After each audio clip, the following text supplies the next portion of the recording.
Right now we're talking with a very special guest, Quia founder Nikki Coachman Robinson. Welcome to the program. Thank you. It's a pleasure being with everyone this morning. The reason we wanted to talk with you is you have a line of wines that you've started based upon African culture, organic farming, and the promise of unity, according to your writings on your site. We wanted to learn more about you. Well, actually, I do not own a winery. I have partnered up with the winery that I have been totally blessed to be involved with out of Mendocino, California. It is Fry Vineyards, and I have been their representative out here on the East Coast for many, many years. And to just give you a little insight, I started working with them through a distributor, had given me some reference, said you may want to reach out to this family because I think you guys would work very well together.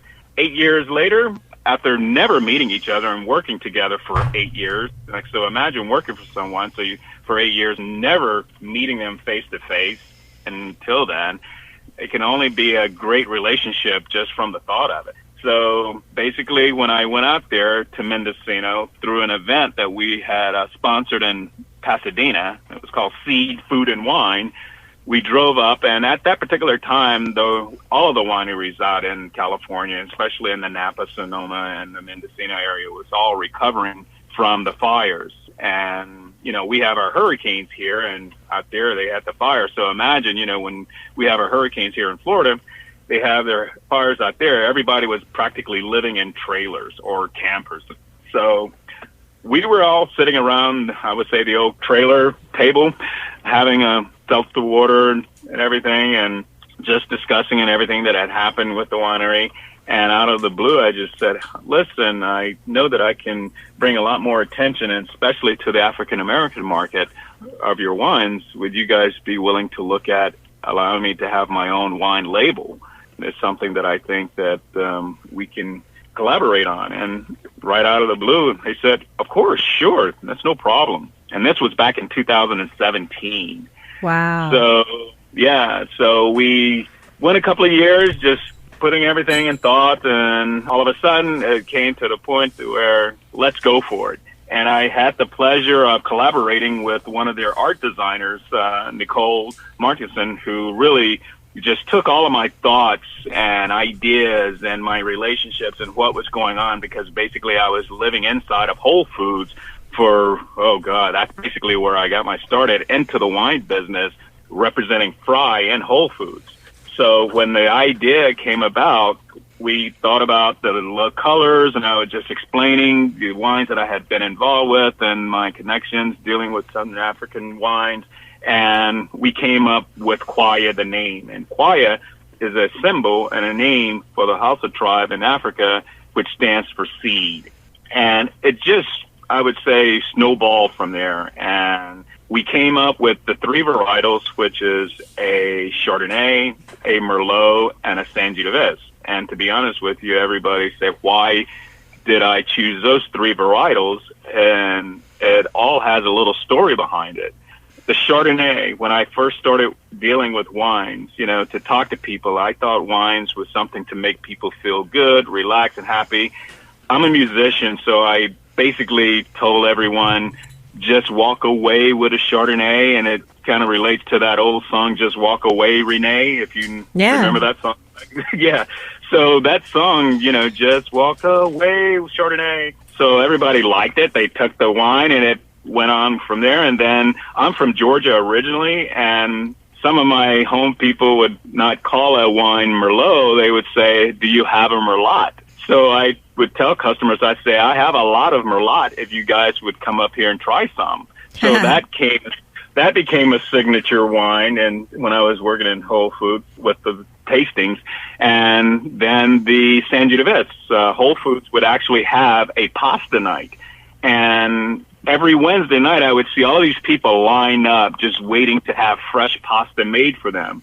And that's where the wine brand Sangiovese, the varietal grape, came into place.